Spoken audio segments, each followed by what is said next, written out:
Bueno, vamos a empezar ahora con otro problema para resolver mediante TensorFlow.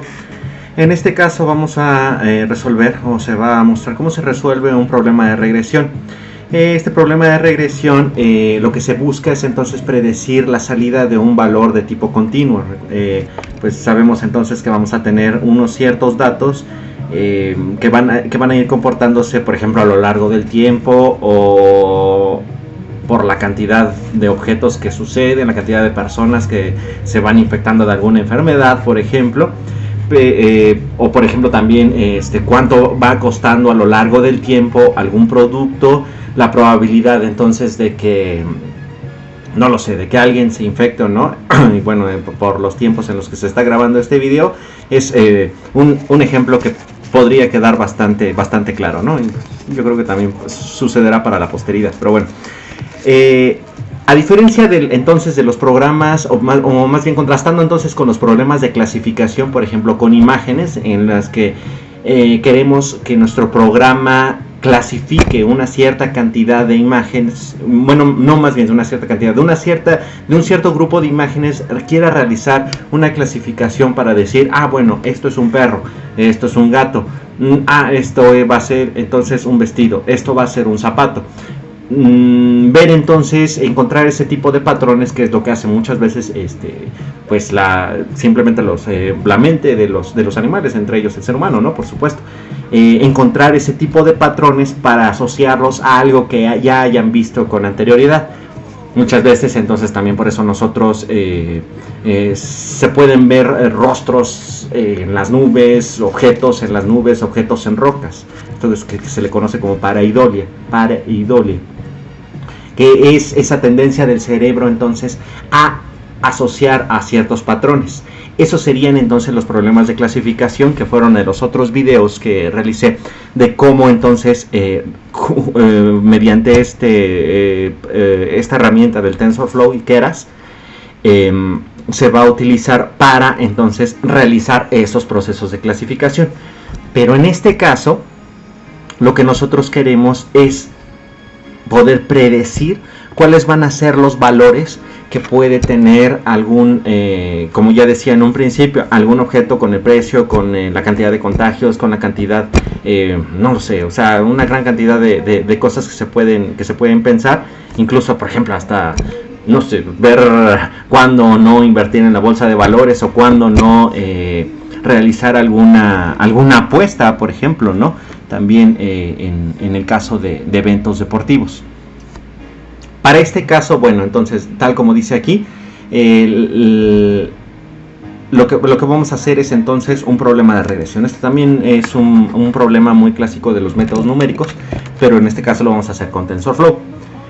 Bueno, para este caso vamos a utilizar lo siguiente, la librería Seaborn para graficación, que se puede instalar con el siempre confiable pip install -q para que no muestre muchas cosas, o bueno, no muestre todo lo que sea, para que sea quiet, para que sea quieto, o sea, no quieto, es silenciosa la instalación.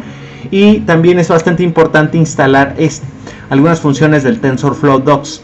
Si ustedes también van a estar trabajando en el Colab, como yo en este caso, es bastante importante también que le digan al Colab o a donde están trabajando que sí lo instale. Para la instalación se utiliza igual pip install y todo lo demás, todo lo que viene aquí en este archivo, que también recuerden, lo voy a subir a un repositorio de GitHub. Dejo el enlace en los comentarios del video. No sé cómo se le llama eso, no, pero ahí están, allá abajo de donde está el videito, donde está la descripción del video, es eso. Pero en este caso tienen que ponerle un símbolo de admiración, ¿no?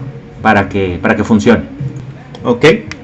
Entonces, bueno, una vez ya realizado esta parte, el archivo que estoy dejando viene todo tal cual para que lo puedan probar incluso en el Colab o en Spider o en la consola directa de Python. Van a importar entonces todas estas librerías, aquí colocar entonces cuál va a ser la versión que se está utilizando del TensorFlow. Sugiero que tengan esta versión, la 2.2.0, para que funcione, es donde la he probado y funciona correctamente. Y en primer lugar se van a descargar unos datos. van a utilizar entonces unos datos que ya están bastante probados.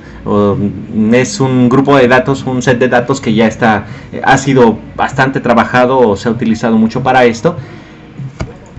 En este caso entonces va a ser un archivo que fue subido entonces por la Universidad Carnegie Mellon de Estados Unidos. No recuerdo de dónde es exactamente esta librería, esta universidad, pero son datos de 1983, ya son bastante viejos, de la American Statistical Association Exposition, en donde se está viendo las millas por galón que va a poder con el coronavirus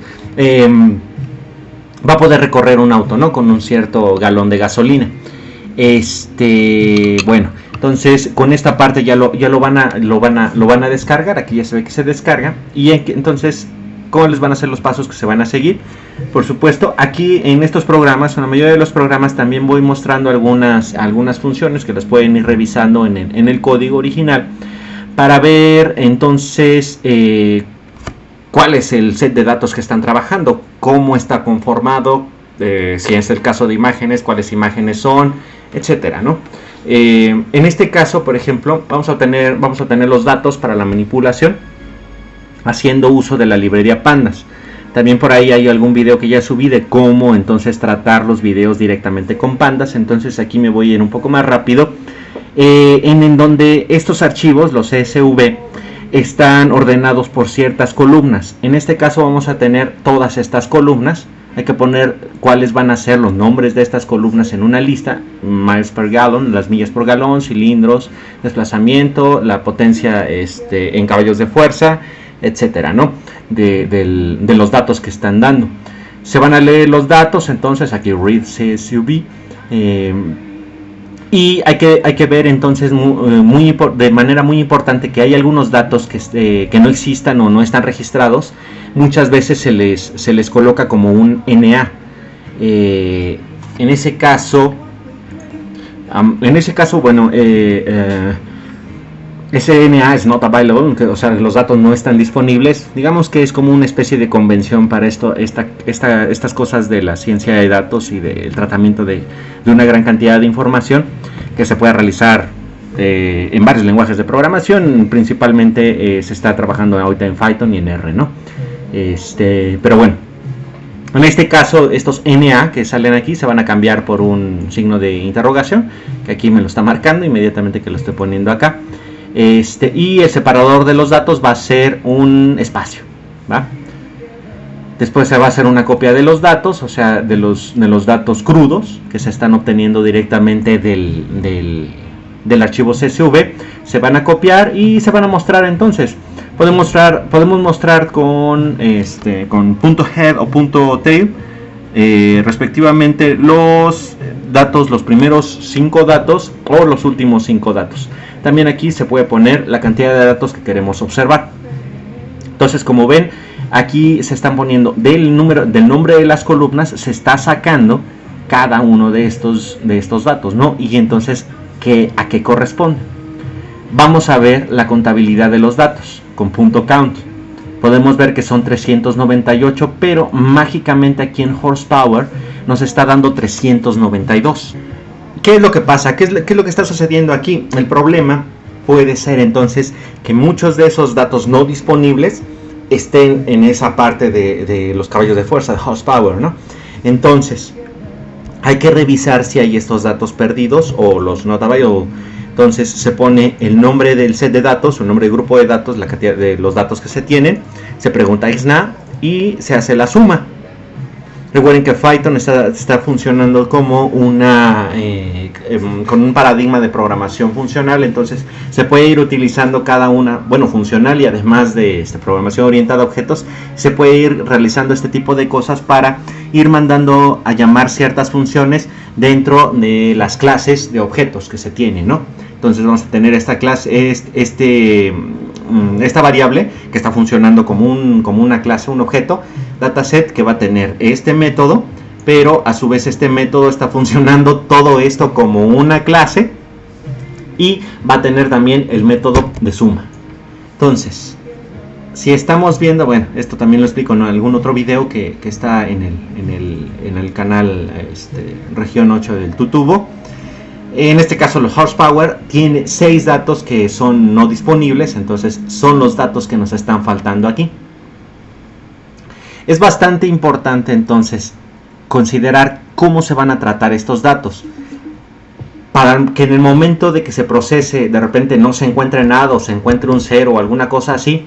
Lo que se puede hacer es agarra entonces todos los grupos de datos y tira todos los que tengan NA, para que cuando hagamos el conteo ya nada más nos van a salir 392. Así que de los 398 que tenía solamente me quedan 392, porque eliminé con esta parte de aquí los datos que no estaban disponibles de esta parte. Y ya, me deshago de ellos, ya no quiero saber, pues no están completos mis datos, entonces no los necesito. Ok, está sencillo esta parte, contamos, ahí está. Ahora, de la columna que se llama aquí origen, esta parte, lo que vamos a hacer es de que los datos son categorías, o sea, son valores no numéricos, a pesar de que los está poniendo aquí como numérico, que tenemos aquí un 1, un 2, a lo mejor antes tenemos 3, 4. Pero en realidad si se observa entonces esos datos, o si se conoce cómo están organizados esos datos, eso también es bastante importante. Vamos a convertir con esta parte de aquí, vamos a mapear entonces este valor 1 que va a corresponder a los Estados Unidos, 2 a Europa y 3 a Japón. Eso entonces refiriéndose al origen de los vehículos, por supuesto, ¿no? Bueno, entonces se vuelve a realizar con este mapeo de las columnas. Entonces se vuelve a meter sobre estos datos que ya tenemos, y la tabla de datos original que teníamos aquí, donde el origen era entonces lo vamos a hacer ahora con el mapeo. Nos va a salir unas nuevas columnas que va a decir Europa, Japón y Estados Unidos, ¿no? Y va a tener un 1 correspondiente entonces al origen del vehículo. Vale, esto lo pueden entonces aquí revisar de cómo se hace. Si quieren cambiar alguna cosa, por ejemplo, ver cuál es el modelo del año, ponerle a lo mejor que sean menores a cierto valor, entonces poner el modelo antiguo. No lo sé, o sea, se puede hacer muchas opciones. Pero bueno, en realidad entonces esto lo podemos cambiar para que cuando se entrene el modelo, entonces ya considere también estos datos. Ok, después entonces, aquí estoy poniendo alguna cosa más, se van a separar los datos para obtener siempre dos grupos, uno de entrenamiento y otro de prueba, que eso es muy importante que tengan en mente, que siempre se hace en esto del Machine Learning, del aprendizaje de máquina. La proporción en este caso será 80-20, aquí tenemos fracción, 0.8, ¿no? Y sin revolverlos de manera aleatoria, como ya vimos, se ha visto en otros videos que he subido, donde se hace para cuando, por ejemplo, se revuelven los datos cuando uno está jugando cartas o alguno está jugando dominó, ¿no? Se hace una revoltura aleatoria, y entonces, bueno, ya vamos a tener los datos así, y vamos a tener tanto un grupo de datos de entrenamiento como uno de prueba. Contabilizamos los datos del grupo de entrenamiento, entonces para revisar cómo está funcionando. De los 392, el 80% es aproximadamente 314. Esto lo estamos manejando entonces como números enteros, por eso se hace se corta. Observamos los datos, podemos entonces observar aquí los datos. ¿Qué es esto? No debería de estar aquí. Se pueden entonces observar los datos con la librería esta del cplot, donde se van entonces a ir observando los datos correlacionados como en una especie de matriz de las millas por galón. ¿Qué relación entonces van a tener, por ejemplo, con el peso del coche, con el desplazamiento, con el número de cilindros, y también lo mismo con las millas por galón, ¿no? Entonces, sobre esta línea se van a presentar la correlación entonces directa con cada una de las variables que se está manejando, pero en todas las demás sí van a estar directamente con los otros valores. Entonces, ver cuál es la relación que va a tener el desplazamiento del vehículo con su peso. Eso, entonces pueden utilizar estas gráficas para observar entonces esas relaciones que van a tener con una gran cantidad de variables, por ejemplo, que van a existir muchas variables, ¿no?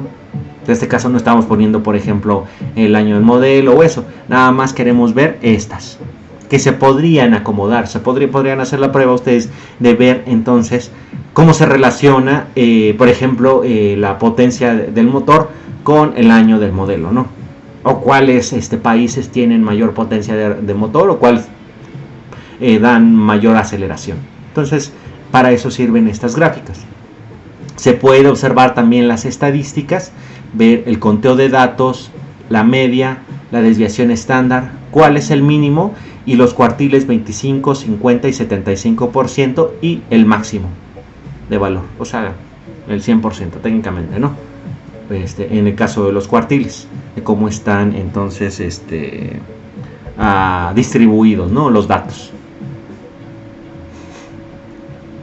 Después entonces se separa el valor objetivo o etiqueta de las características. Esta etiqueta entonces va a ser el valor que vamos a tomar o vamos a considerar para poder hacer el entrenamiento y realizar las predicciones, o sea, las millas por galón, porque no es de las cosas más importantes, ¿no?, de un vehículo. Cuántas entonces, qué distancia nos va a dar por una cierta cantidad de gasolina. Entonces, por ejemplo, digo, esto es un grupo de datos, unos ciertos datos que son de 1982, 83, pero por supuesto, si se pudieran obtener toda esta cantidad de datos para la actualidad y alguien quisiera buscar algún automóvil que fuera bastante eficiente en el caso de las millas por galón, considerando entonces todas estas variables, teniendo todas estas variables, se podría entrenar entonces una red de la misma manera para poder entonces decidir, entonces este coche es el que me conviene. Si alguien es bastante perezoso en realizar un análisis estadístico, la computadora perfectamente, cuando se le entrena o cuando se realizan estos programas de Machine Learning, va perfectamente entonces a realizar alguna predicción de cuál es el coche que conviene en este caso, ¿no? Bueno, vemos algunas de las etiquetas de los valores tomados de las millas por galón, que estaban sobre todo esta parte de aquí en este caso. Vemos cuáles son los valores que tomamos. Ok. Entonces, primero, este es bastante importante. Es una muy buena práctica realizar la normalización de los datos, pues generalmente estos tienen diferentes escalas e intervalos. O sea, a lo mejor algún fabricante da unos valores en un cierto intervalo que no corresponde con otro fabricante, o alguno, no lo sé, o sea, puede ser que no esté todo normalizado, no todo esté estandarizado, y por lo tanto entonces los valores sean muy diferentes, ¿no? En este caso, a pesar de que el modelo puede entrenarse sin hacer esta normalización, esto vuelve el proceso más complejo y lo más importante, el modelo se hace dependiente de las unidades que maneja la entrada. Por tanto, siempre van a tener que utilizar este tipo de entradas o sets de datos que sean muy similares o iguales a con los que se entrenó la red neuronal. Pero en el caso de que se haga una normalización, por ejemplo en este caso está haciendo la normalización de cada uno de los datos que están entrando, se le resta el promedio y se le divide entre la desviación estándar. Es una forma que se puede hacer la normalización. Se va entonces a normalizar estos datos y de esta forma se le va a quitar entonces toda esa amplia gama de variaciones que pueden presentarse cuando uno entonces le ingresa otros tipos de datos. Podría ser, por ejemplo, que en 1982, poner así un ejemplo, de que los valores de, no lo sé, o sea, algún valor de alguna de estas columnas se tomara en un cierto intervalo, con unas ciertas unidades, o no lo sé, y posteriormente entonces en la actualidad ahora no se haga así, sino se cambia la estandarización o la estandarización, la normalización cambió. Pero entonces, si nosotros normalizamos dentro de este grupo de datos, pues va a ser un poco más sencillo, ¿no? Aquí hay que tener mucho cuidado porque es extremadamente importante que los datos, cuando se vayan a ingresar ahora, cuando queramos hacer predicciones con el modelo de red neuronal que se creó, estos datos tienen también que estar normalizados, si no, esto no va a funcionar, ¿correcto?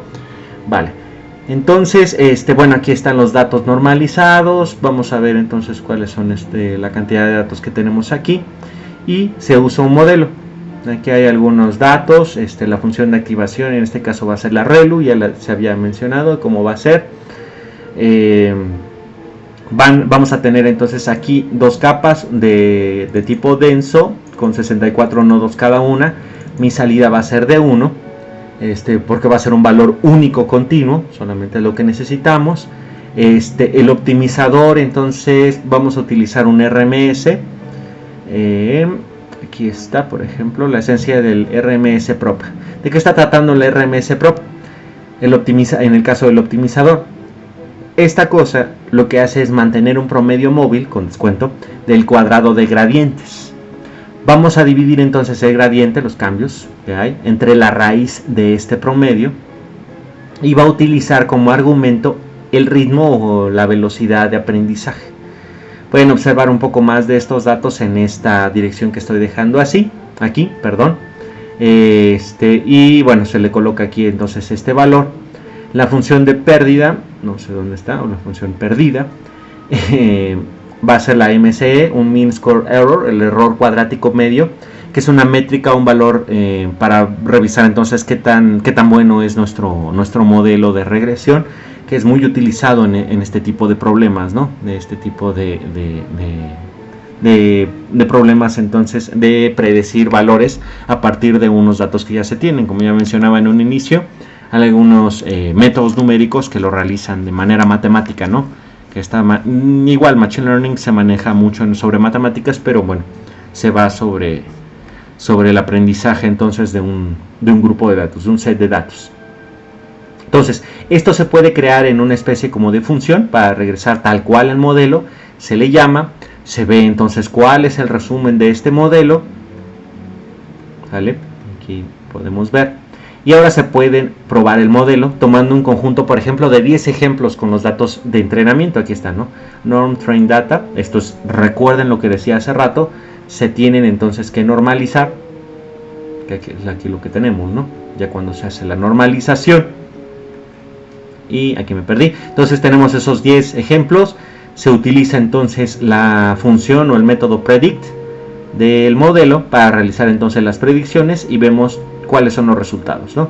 El tipo de datos es un entero de 32 bits, un flotante de 32 bits, y aquí tenemos entonces los valores. Vale, parece que está funcionando bien, parecería, ¿no? Entonces, pero bueno, nuestro modelo entonces está así, nada más.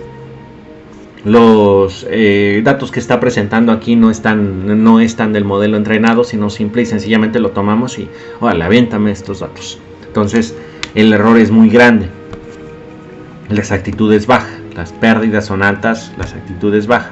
Eso es lo que vamos a ver ahorita. O bueno, más bien que ya se había visto en algunos otros videos del caso de realizar entonces estos problemas de clasificación. Pero aquí cambia un poquito, pero es muy similar. Entonces, si van observando este tipo de casos son muy similares. Entrenamos el modelo con 1000 épocas. Vemos entonces aquí, vamos a meter todos estos valores para entrenar el modelo. Y ahora, en lugar de tener, por ejemplo, la accuracy, la exactitud, la precisión del dato, del modelo, vamos a tener estas pérdidas. Siempre van a estar las pérdidas, pero ahora nuestra métrica va a ser MSE.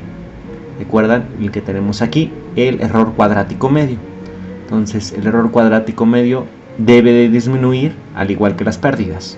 También vamos a tener MAE, que es el otro que está aquí, el error absoluto promedio, para ir entonces tomándolo como ciertas métricas para ver qué tal está funcionando nuestro modelo. Una vez que ya está entrenada, se puede ver en el historial cómo fue este entrenamiento y el movimiento de las métricas que se fueron utilizando. podemos utilizar entonces esta función, o bueno, esta propiedad, este atributo, perdón, de history, que es este de aquí, de la variable history. Tenemos history y vemos entonces con respecto de cada una de estas épocas cómo se fue comportando la función de pérdida, el MAE, el MSE y los valores, ¿no? Estos deben de disminuir y vamos viendo entonces con cada una de estas épocas. Podemos obtener entonces una gráfica de este historial, o sea, tal cual está aquí. Podemos ver entonces cuál va a ser el entrenamiento y cuál va a ser los valores de validación. ¿Vale? Tenemos entonces aquí los valores básicos, ¿vale? Con respecto a cada una de estas épocas, cómo va a estar funcionando este MAE. Tomando como métrica el MSE, vemos esta parte de aquí.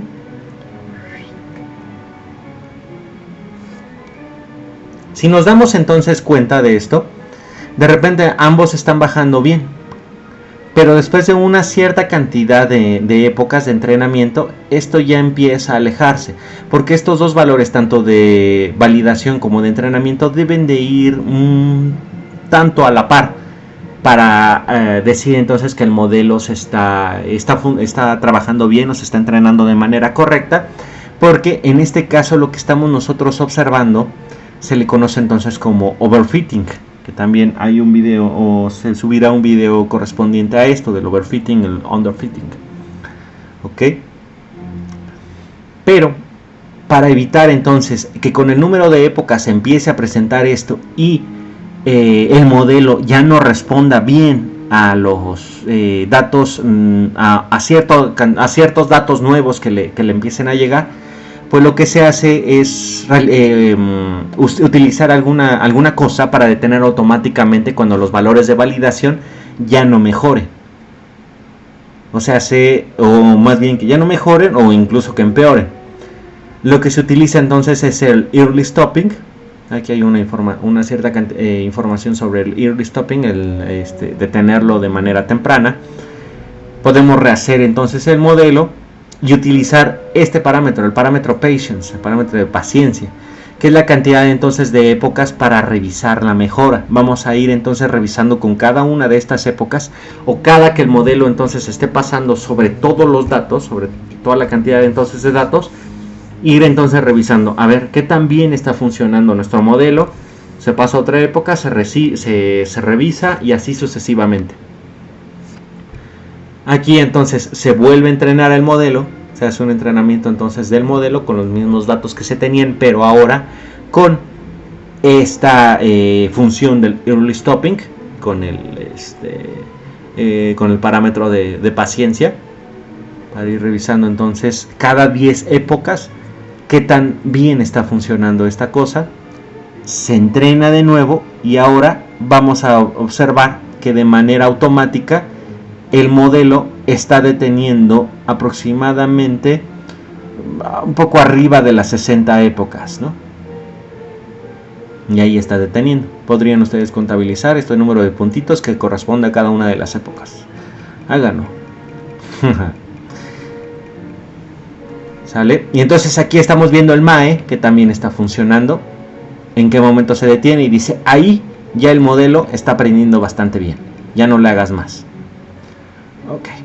Vamos a ver que también el modelo realiza la generalización al utilizar el grupo de datos de prueba. Recuerden que siempre en este caso vamos a tener entrenamiento y prueba, validación. Entonces observamos y vamos a ver que el valor de MAE para las pruebas es de 1.84, que está más o menos acorde a lo que estamos entrenando esto, ¿no? Cercano a 2. ¿No? Bastante bien. Se puede hacer finalmente las predicciones. Ahora sí, entonces, vamos a ver qué tan bien está funcionando nuestro modelo. Esta es la parte interesante de esto, porque queremos hacer las predicciones con los datos de prueba. Unos datos que nunca recibió entonces este modelo. Son datos nuevos. ¿Cómo se va a comportar? Bueno, vamos a ver. Entonces, metemos estos datos mediante la función de predict, que está incrustada en esta variable o en esta clase del modelo. Y vemos entonces la gráfica. Podemos graficar entonces directamente todos estos datos y ver qué tal está funcionando. Esta gráfica entonces está mostrando cuáles van a ser mis valores reales contra mis predicciones. Si la gráfica fuera esta línea roja, quiere decir entonces que mi modelo está prediciendo con el 100% de exactitud mi valor real. O sea, si yo tengo un valor de 10 para las millas por galón, el modelo me debe de entregar un valor de 10. O sea, debe ser totalmente igual, ¿no? Totalmente equitativo. En este caso el modelo va a tener unas ciertas variaciones. Por eso salen entonces estos puntitos azules. A lo mejor cuando tiene que predecir 10, predice un 11 y fracción. No está tan mal, está bastante bien. Si estos puntitos azules que está prediciendo de los datos de prueba que ustedes guardaron de su grupo de datos original, está muy cercano entonces a esta línea roja, a 45 grados, quiere decir que su modelo está funcionando bastante bien. Se puede observar, por ejemplo, que arriba de 40 el modelo ya no está trabajando tan bien, porque ya se está alejando de esta línea roja. Pero entonces, bueno, estamos hablando de manera muy cualitativa, que es mucho, poquito, se está alejando, se está acercando, pero de manera cuantitativa necesitamos ver cuál es la distribución de estos errores. ¿A qué me refiero con esto? Quiere decir entonces cuál va a ser el error de predicción, cuál va a ser esta diferencia entre este valor real y el valor que está prediciendo el modelo. Para este caso entonces tenemos que ver cuál es la distribución de los errores. ¿Cuál es el error de predicción? Si está por debajo de la línea roja o por encima de la línea roja. Generalmente esto debe dar un valor, o más bien una gráfica de tipo gaussiana. Pero esta gráfica gaussiana se obtiene mucho mejor cuando la cantidad de datos es mayor. En este caso, como tenemos una cantidad de datos que, si bien recuerdo, son de 300 y fracción, 314, 368 ya en total, pues nos está arrojando esta gráfica, ¿no? Que es muy cercana a la gaussiana. La mayoría de los datos deberían de estar dentro de este intervalo de 0, ¿no? Donde no hay error. El histograma perfecto en este caso sería tener todo en este pedacito, en el 0, ¿no? Pero bueno, hay una cierta distribución. La mayoría está cercana al 0. Y eso quiere decir entonces que ahora sí, de manera cuantitativa ya estamos observando que el modelo se está comportando de manera correcta. La mayoría de los errores en las millas por galón están cercanas a un error de 0, que es lo que estamos buscando. Más o menos se está comportando entre menos 4 y 4, con algunos deslices entre menos 6 y 6, ¿no? Y bueno, ya de esa manera ustedes ya pueden utilizar este de predict con algunos valores que se le coloquen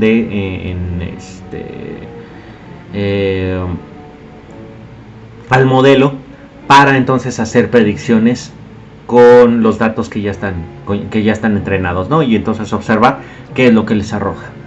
Bueno, entonces aquí está un problema de regresión básica utilizando TensorFlow. Espero que les haya agradado esto, y les repito, está todo este código en el GitHub para que lo puedan probar tanto en Python de manera local o ya en la nube con el colaboratorio, ¿vale? Bueno, abur.